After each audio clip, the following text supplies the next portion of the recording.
Hello, আসসালামু আলাইকুম। আমি proprietor Mohammad Masum Haldar, Khulna farm and hatchery. আর আজকে আমরা চলে আসলাম আমাদের খুলনা ফার্ম অ্যান্ড হ্যাচারিতে কিছু আপনার পিকিং স্টার 30 বা আপনারা অনেকে যে ব্রয়লার হাঁস বলে আপনারা যেটা পরিচিত বা আপনারা যেটা চেনেন, আর সেই হাঁসগুলো বাচ্চাগুলো নিয়েই আপনাদের সামনে আসলাম। আর এই আপনার বাচ্চাগুলো দেখেন, আপনার মাশাআল্লাহ অনেক সুন্দর।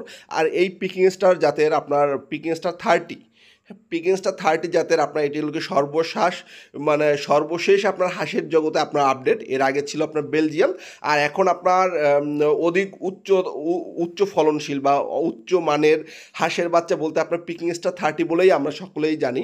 আর এটি আপনার 40 থেকে আপনার 45 থেকে 50 দিনে আপনার 3 কেজি হয়। এটি আপনার একটি ব্রয়লার জাতীয় একটি হাঁস, যা আপনি পানি ছাড়াও আপনি ব্যবহার করতে পারবেন, কিন্তু হাঁসের ক্ষেত্রে আপনি সামান্য পানি আপনার ব্যবহার করতে হবে। আর না হলে আপনার হাঁসের যে কালার বা আপনার এটা যেহেতু আপনার ব্রয়লারের মুরগির মতো আপনার সাদা আপনার ধবধবে হয়, বা এটার আপনার বাজার অনেক রয়েছে, মানে বাজারে আপনার ব্যাপক চাহিদা রয়েছে। এটি আপনারা অনেকেই চিনেন বা জানেন, বা ব্রয়লার হাঁস বলেই অনেকেই এখনও পরিচিত আছে। আর সেই বাচ্চাগুলো আজকে আমরা ডেলিভারি দিচ্ছি আপনার ফরিদপুরে আপনার জাকির ভাইকে। আজকে আমরা প্রায় 900-র মতো আপনার পিকিং স্টার 30-র বাচ্চাগুলো আমরা আজকে ডেলিভারি দেবো। আর এখান থেকে আপনারা দেখেন, আমরা এ গ্রেড এবং বি গ্রেড বাছাই করা হচ্ছে, এবং বাছাই করার শেষে আমরা আপনার জাকির ভাইকে আমরা ডেলিভারি দেবো। এই ডেলিভারির শেষ পর্যন্ত আমরা আপনাদেরকে দেখাবো ইনশাল্লাহ। আজকে আমরা যে টোটাল আপনার 900 পিকিং স্টার 30 হাঁসের বাচ্চাগুলো এনেছি, এইগুলো অনেকেই আপনার আমাদেরকে প্রশ্ন করেন যে ভাই আমরা এটা কীভাবে চিনব। আসলে পিকিং স্টার 30 এবং বেলজিয়ামের ভিতরে আপনার তাফাতটা খুঁজতে হবে, মানে আপনার পার্থক্যটা খুঁজতে হবে আপনার এদের পায়ের গ্রোথ দেখে। আপনি যখন পিকিং স্টার 30 আপনার বাচ্চাগুলো সংগ্রহ করবেন, অবশ্যই আপনি বাচ্চার পায়ের দিকে আপনি যে পায়ের যে আপনার কবজিটা আছে, সেই কবজিটার দিকে খেয়াল করবেন।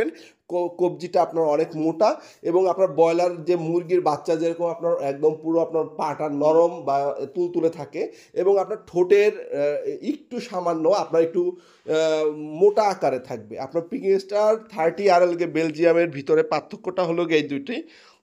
আপনারা চাইলে অবশ্যই যখন যে কোনো আর বাচ্চা সংগ্রহ করার আগে আপনি যে কোনো একটি মানে আপনার নির্ভরযোগ্য প্রতিষ্ঠানের কাছ থেকে আপনার বাচ্চাগুলো সংগ্রহ করবেন। তাতে করে আপনি যখন 300 বা 400 বাচ্চা সংগ্রহ করবেন, আপনার তো প্রত্যেকটা বাচ্চা আপনার চেক করে নেওয়া সম্ভব না। আপনি হয়তো বা একটা বা দুইটা আপনার বাচ্চা মানে চেক করে নেবেন। সেই ক্ষেত্রে আপনি অবশ্যই যখনই আপনি বাচ্চা সংগ্রহ করবেন, অবশ্যই একটি নির্ভরযোগ্য প্রতিষ্ঠানের কাছ থেকে আপনার বাচ্চা যদি সংগ্রহ করেন, তাতে করে আপনার প্রতারণা হওয়ার আশঙ্কাটাই আপনার কম থাকে, এবং আপনি সাফল্য অর্জনের দিকে যেতে পারবেন। আর যারা আপনার পানি ছাড়া, যে আপনার বাড়ির আশেপাশে কোনো পানির কোনো ব্যবস্থা নাই, আপনারা চাইলে আপনারাও এই পিকিং স্টার 30 জাতের যে আপনার হাঁসের বাচ্চাটি আপনারা চাইলে এটা লালন পালন করতে পারেন। এবং আপনারা যারা নতুন খামারি আছেন, নতুন খামারিদের আরও একটি প্রশ্ন আমাদের কাছে করে থাকেন যে এর রোগ বালাইটা কেমন। এর রোগ বালাই একই সেম, আপনার শুধুমাত্র আপনার ডাক প্লে এবং ডাক কলেরা। আপনি যখনই এই বাচ্চাটা আপনার নেবেন, আর যেহেতু আপনার এই বাচ্চাটা খুব দ্রুত আপনার গ্রোথ আসে, সেক্ষেত্রে আপনি 20 থেকে 21 দিনের ভিতরে, আমরা সাধারণত করে যে হাঁসের বাচ্চাগুলো 25 দিনের বাচ্চায় আমরা ভ্যাকসিনটি দিয়ে থাকি, ডাক প্লেটি। আর এই বাচ্চার ক্ষেত্রে আমরা 20 থেকে মানে আপনার 200 গ্রাম হওয়ার সাথে সাথে আমরা ডাক প্লে ভ্যাকসিনটি করে দেব। এটি আপনি অবশ্যই খেয়াল রাখবেন যে 200 গ্রাম আপনার ওয়েট, 200 গ্রাম আপনার হাঁসের যখনই ওয়েট 200 গ্রাম আসবে, তখনই আপনি ডাক প্লে ভ্যাকসিনটি করবেন। আজ এ পর্যন্তই। সবাই ভালো থাকেন, সুস্থ থাকেন, আর আমাদের খুলনা ফার্ম অ্যান্ড হ্যাচারির সাথেই থাকবেন। ধন্যবাদ। আসসালামু আলাইকুম।